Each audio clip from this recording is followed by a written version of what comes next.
Hi students, today we are going to deal with the new chapter. In the previous chapter, we learnt about the process of gametogenesis, that is the formation of the sperms and the formation of the ovum, fertilization and the maintenance of pregnancy and how the child develops, and we studied about the parturition and lactation. In this chapter, we are going to deal with reproductive health. What is reproductive health? It is a state of complete well-being of all aspects of our reproductive system. Reproductive health means a society with people having their reproductive organs which will be physically and functionally normal. Reproductive health அப்படின்னா என்னதுன்னா, நம்மளுடைய reproductive system எல்லா வகையிலையும் ப்ராப்பராக function ஆகி இருக்கணும். So அதோடைய physical ஸ்ட்ரக்சராக இருக்கட்டும், அதோடைய ஃபங்க்ஷனாக இருக்கணும். நம்ம ரீப்ரொடக்டிவ் ஆர்கன்ஸ் வந்து நார்மலாக நல்ல ஃபங்க்ஷன் ஆகிற சொசைட்டி இருக்கிறத வந்து நம்ம ரீப்ரொடக்டிவ் ஹெல்த் அப்படின்னு சொல்லுவோம். Why it is significant to maintain reproductive health? Only if the people are healthy, they will have the healthier babies and they will be able to take care of their family. Only such people will contribute more to the society and the community. ஒரு people பார்த்திங்கன்னா நல்லா ஹெல்த்தியாக இருந்தாங்கன்னா அவங்களுக்கு பிறக்கிற குழந்தைங்களும் பார்த்திங்கன்னா நல்லா ஹெல்த்தியாக இருக்கும். அவங்களால என்ன பண்ண முடியும், அவங்களுடைய ஃபேமிலியை நல்லா கேர் எடுத்து பார்க்க முடியும். ஸோ அப்போ அவங்க ஃபேமிலியை கேர் எடுத்து பார்க்கும்போது பார்த்திங்கன்னா அவங்க வந்து அவங்க ஃபேமிலியோட அப்லிஃப்ட்மெண்ட்டோடு சேர்த்து அந்த சொசைட்டியையும் வந்து இம்ப்ரூவ் பண்ணுறதுக்காக நிறைய கான்ட்ரிபியூட் பண்ணுவாங்க. அதனால தான் வந்து health is a community issue. We studied about reproductive system in the previous chapter. The reproductive system is a complex system. So there is the formation of sperms. The female will be producing the ovum. The sperm and the ovum should unite, that is fertilization.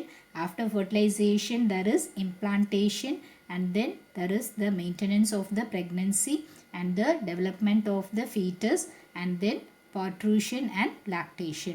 So the complete reproductive system is a very complex system. The reproductive system is controlled by the neuroendocrine system. So we have studied there are many hormones involved in the reproductive system. So these hormones production is controlled by the hypothalamus. So it is controlled by the neuroendocrine system. When we say reproductive health, it does not include only the development of the fetus but also preventing ourselves from many infectious diseases, that is the sexually transmitted diseases, and also from injuries.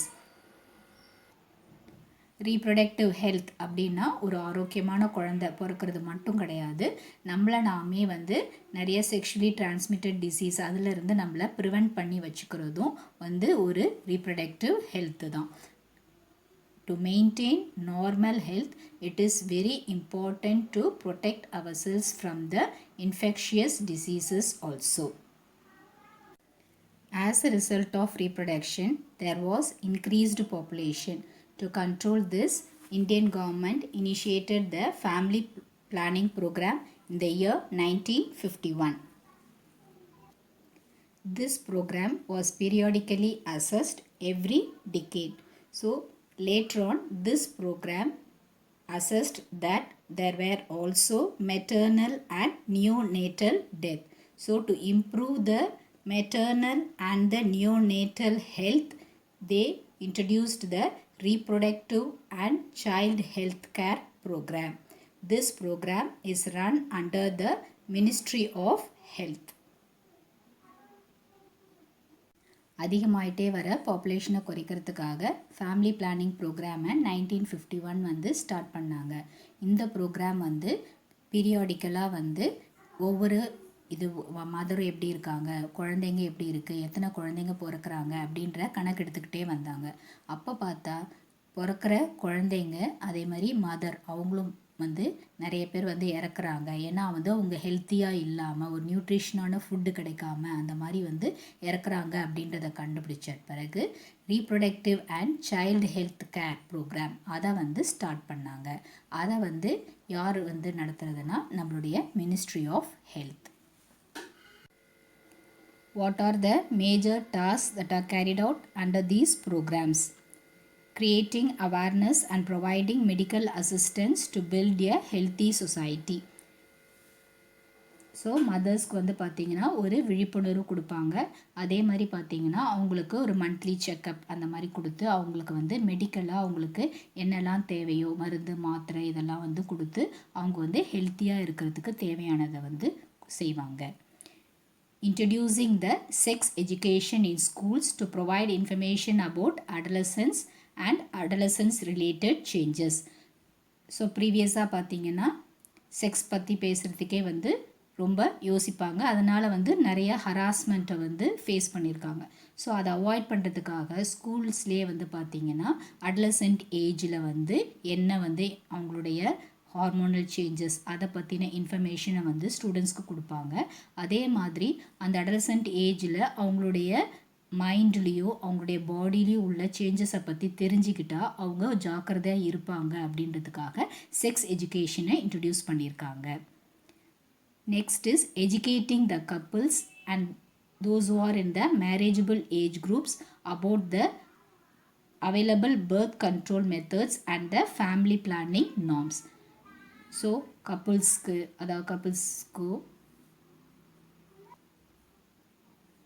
கல்யாணம் ஆகிற வயசில் இருக்கிற உங்களுக்கும் வந்து இப்போ வந்து birth control methods என்னெல்லாம் இருக்குது அதை பற்றி சொல்கிறாங்க. ஸோ எப்படி வந்து அவங்க தேவையில்லாத குழந்தைகளை அவங்களுக்கு வந்து தவிர்த்துக்கலாம். அதே மாதிரி அவங்களுக்கு ஒரு சைல்டில் 2 சைல்டு வேணும் அப்படின்னா எப்படி அவங்க ஃபேமிலி பிளானிங் வந்து பண்ணிக்கலாம் அப்படின்றத பற்றியும் வந்து பீப்புளுக்கு வந்து எஜுகேட் பண்ணுறாங்க. Creating awareness about care for pregnant women, postnatal care of mother and child and importance of breastfeeding. So இப்போ வந்து ப்ரெக்னென்ட் உமனை வந்து எப்படிலாம் வந்து நம்ம கேர் எடுத்துக்கணும். ஸோ இந்த மந்தில் அவங்களுக்கு எந்த ஃபுட்டு கொடுக்கலாம், எந்த மாதிரி வந்து அவங்கள வந்து பாதுகாத்துக்கணும் அப்படின்றது சொல்லுவாங்க. நெக்ஸ்ட்டு பார்த்திங்கன்னா குழந்த பிறந்த பிறகு மதர் வந்து நிறைய பேர் என்ன பண்ணுவாங்க, குழந்த பிறந்த பிறகு மதருக்கு வந்து கேர் எடுத்துக்க மாட்டாங்க. பட் அவங்க வந்து அந்த சைல்டுக்கு வந்து பிரெஸ்ட் ஃபீடிங் கொடுக்கணும். அப்போ அவங்க ஹெல்த்தியாக தான் ஹெல்த்தி ஃபுட் எடுத்துக்கணும், ஹெல்த்தியாக இருக்கணுன்றது ரொம்ப முக்கியம். ஸோ அதையும் கொடுப்பாங்க.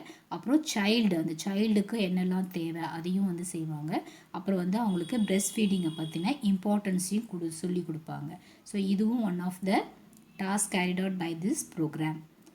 The last one is encouraging and supporting the government and the non-governmental agencies to identify new methods or improve the existing method of birth control. So birth controlக்கு பார்த்திங்கன்னா நிறைய மெத்தட்ஸ் இருக்குது. So இந்த லெசனில் லேட்டராக நம்ம படிப்போம். ஸோ இதை வந்து நிறையா வந்து கவர்மெண்ட் ஏஜென்சிஸ் இருக்குது, அதே மாதிரி நான் கவர்மெண்ட் ஏஜென்சிஸும் இருக்குது. ஸோ அவங்க வந்து என்ன பண்ணுவாங்க, மக்களுக்கு வந்து ஒரு இது அவேர்னஸ் கொடுப்பாங்க. ஸோ இந்த மெத்தட்ஸ்லாம் இருக்குது.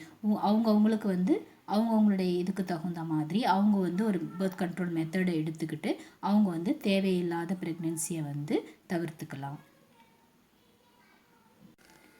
All over the world, 800 women die every day of preventable causes related to pregnancy and childbirth. Of this, 20% women are from India. உலகளவில் பார்த்தீங்கன்னா 800 விமன் வந்து தினமும் வந்து ப்ரெக்னென்சி அப்போயோ இல்லை சைல்ட் பர்த் அப்போயோ வந்து இறந்துடுறாங்க. இதில் வந்து 20% வந்து இந்தியாவில் இருக்கிற பெண்கள் தான் வந்து இந்த மாதிரி ப்ரெக்னென்சி அப்போயோ சைல்ட் பர்த் அப்போயோ வந்து இறந்துடுறாங்க. அதே மாதிரி பார்த்திங்கன்னா இந்தியாவில் out of 1000 child born 44 die. அதே மாதிரி பார்த்திங்கன்னா குழந்தைங்களும் வந்து இறந்துடுறாங்க. இந்தியா வந்து எந்த அளவுக்கு வந்து க்ரோத் அடைஞ்சிருக்கு அப்படின்னு நம்ம சொன்னாலும் டெவலப்பிங் கண்ட்ரீஸை கம்பேர் பண்ணும் போது இந்தியாவில் மெட்டர்னல் மொர்டாலிட்டி ரேட் மட்டும் ஹையாகவே தான் இருக்குது. To prevent this high maternal mortality, the government of India has taken up healthcare programs at national level.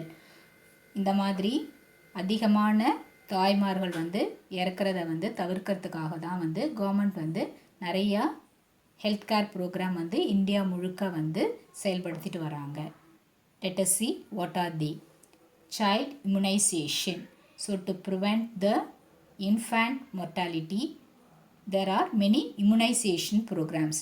So ஒரு குழந்தை பிறந்த உடனே பார்த்திங்கன்னா ஒரு இம்யூனைசேஷன் ஷெட்யூல் வந்து கொடுத்துருப்பாங்க. ஒரு நியூ பார்னுக்கு என்ன கொடுக்கணும், நெக்ஸ்ட் ஒரு 15 டேஸில் என்ன கொடுக்கணும், நெக்ஸ்ட் 45 டேஸில் என்ன கொடுக்கணும், 2 மந்த்ஸில் என்ன கொடுக்கணும், அந்த மாதிரி ஒரு இம்யூனைசேஷன் ஷெட்யூல் கொடுத்து அந்த குழந்தைங்களை வந்து பிசிஜி, டெட்டானஸ், டிடி அந்த மாதிரி வந்து நிறையா வேக்சின்ஸ் கொடுத்து அந்த குழந்தைங்களை வந்து டிசீஸ்லேருந்து ப்ரிவெண்ட் பண்ணி அந்த குழந்தைய வந்து பாதுகாக்கிறாங்க.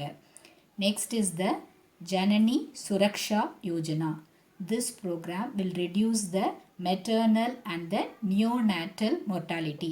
அப்போது வந்து இந்த ப்ரோக்ராம் வந்து ஒரு தாயும் சேயும் 2 பேரையும் வந்து பாதுகாக்கிறதுக்காக, அவங்க இறக்காமல் அவங்க வந்து நல்லா ஹெல்த்தியாக இருக்கிறதுக்காக வந்து இந்த ப்ரோக்ராம் இருக்குது. ஸோ இவங்க வந்து என்ன பண்ணுவாங்க, ஒரு மதருக்கு வந்து என்னெல்லாம் வந்து அவங்க ஹெல்த்தியாக எடுத்துக்கணும், எப்படிலாம் வந்து அவங்கள ஹெல்த்தியாக வச்சுக்கணும் அப்படின்றத கொடுப்பாங்க. அதே மாதிரி வந்து பிறந்த பிறகு அந்த குழந்தைங்களுக்கும் காப்பாற்றுறதுக்கு என்னெல்லாம் வேணுமோ அதை வந்து இந்த ப்ரோக்ராம் வந்து இனிஷியேட் பண்ணி கொடுக்கும்.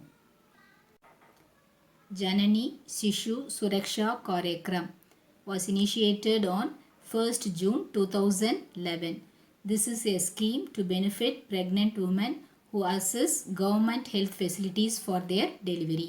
ஸோ இந்த ப்ரோக்ராம் வந்து பார்த்திங்கன்னா அவங்க வந்து ஒரு ப்ரெக்னெண்ட்டாக இருக்கிற விமன் வந்து ஒரு கவர்மெண்ட்டோட ஹெல்ப்பை சீக் பண்ணாங்க, அதாவது ஹெல்த் கேர் சென்டர் அதுக்கு போனாங்க அப்படின்னா அவங்க வந்து ப்ரெக்னெண்ட்டாக இருந்து அவங்க குழந்தை பிறக்கிற வரைக்கும் அவங்களுக்கான ஃபுல் கேரையும் வந்து அவங்க எடுத்துப்பாங்க.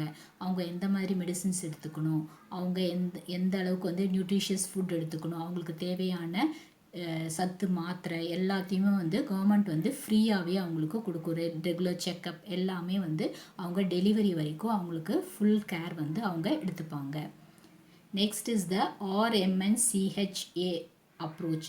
It is an integrated approach for reproductive, maternal, newborn, child and adolescent health. So இந்த அப்ரோச் பார்த்திங்கன்னா ஒருத்தவங்க இன்ஃபர்டிலிட்டியாக இருக்கிறாங்க, ஸோ அவங்கள ரீப்ரொடக்ஷனுக்கு அவங்களுக்கு தேவையான அசிஸ்டன்ஸை கொடுக்கும். அவங்க வந்து மதருக்கு தேவையான அசிஸ்டன்ஸ், அந்த நியூபார்ன் சைல்டுக்கு தேவையான அசிஸ்டண்ட்டு, அதே மாதிரி வந்து ஒரு அடல்சன்ட் ஏஜில் அவங்களுக்கு வர ப்ராப்ளம்ஸ் இதை அசஸ் பண்ணுறதுக்கு. ஸோ இது வந்து ஒரு integrated approach. Pradhan Mantri Surakshit Matritva Abhiyan. This program takes care of the maternal health on 9th of every month. So ஒவ்வொரு மாதமும் 9th அன்னைக்கு பார்த்திங்கன்னா மெட்டர்னல் சென்டர் இருக்கும். அங்கே வந்து பார்த்திங்கன்னா ஒவ்வொரு மதருக்கு தேவையான செக்கப் அவங்க வந்து ரெகுலராக வந்து அந்த 9th அன்னைக்கு வந்து போய் செக் பண்ணிக்கலாம். அங்கே வந்து அவங்களுடைய ஹெல்த் எப்படி இருக்குது, அந்த பேபி வந்து எந்த அளவுக்கு வளர்ந்துருக்கு, அவங்களுடைய பிபி, அவங்களுடைய ஹெச்பி லெவல், அவங்க நியூட்ரிஷியஸ் ஃபுட் எடுத்திருக்காங்களா, அவங்களுடைய ஹெல்த் கண்டிஷனை வந்து ப்ராப்பராக அசஸ் பண்ணி ரெகுலராக வந்து அவங்களுக்கு வந்து தேவையான அசிஸ்டன்ஸை வந்து கொடுத்து ஹெல்ப் பண்ணுவாங்க. ஸோ இதுவும் பார்த்திங்கன்னா free of cost by the government. Apart from this, there are maternal care centers in several hospitals to assist the women and create awareness about the care for pregnant women, postnatal care of the mother and child, and also about the importance of breastfeeding. So இந்த program தவிர பார்த்திங்கன்னா ஒவ்வொரு ஹாஸ்பிட்டல்லையும் வந்து தாய் சேய் நலன் அப்படின்னு இருக்கும். அங்கே வந்து பார்த்திங்கன்னா விமெனுக்கு வந்து அவங்க ப்ரெக்னெண்ட்டாக இருக்கிறப்ப என்னெல்லாம் கேர் எடுத்துக்கணும், நெக்ஸ்ட் வந்து குழந்தை பிறந்த பிறகு அந்த குழந்தைக்கும் அவங்களுக்கும் எந்த மாதிரி கேர் எடுத்துக்கலாம், அதே மாதிரி பார்த்திங்கன்னா ஒரு குழந்தைக்கு தாய்ப்பால் கொடுக்கறது எவ்வளோ முக்கியம் அப்படின்றத பற்றி அவேர்னஸ் வந்து அவங்க கொடுப்பாங்க. அது இல்லாமல் ஒரு ஃபேமிலி பிளானிங்காக போகணும் அப்படின்னா அதுக்கு அசஸ் பண்ணுவாங்க. அதே மாதிரி தேவையில்லாத ப்ரெக்னென்சியை தவிர்க்கிறதுக்காக இருக்கிற கான்ட்ரசெப்ஷன் மெத்தட்ஸ் அதை பற்றியும் அவங்க எஜுகேட் பண்ணுவாங்க. All these are done free of cost by the government. Today we studied what is reproductive health, what are the different health programs initiated by the government of India, and we studied what are the different tasks that are carried out by these programs. Hope all have understood today's topic. Read the lesson and post your answers. Stay home, stay healthy. Thank you, children.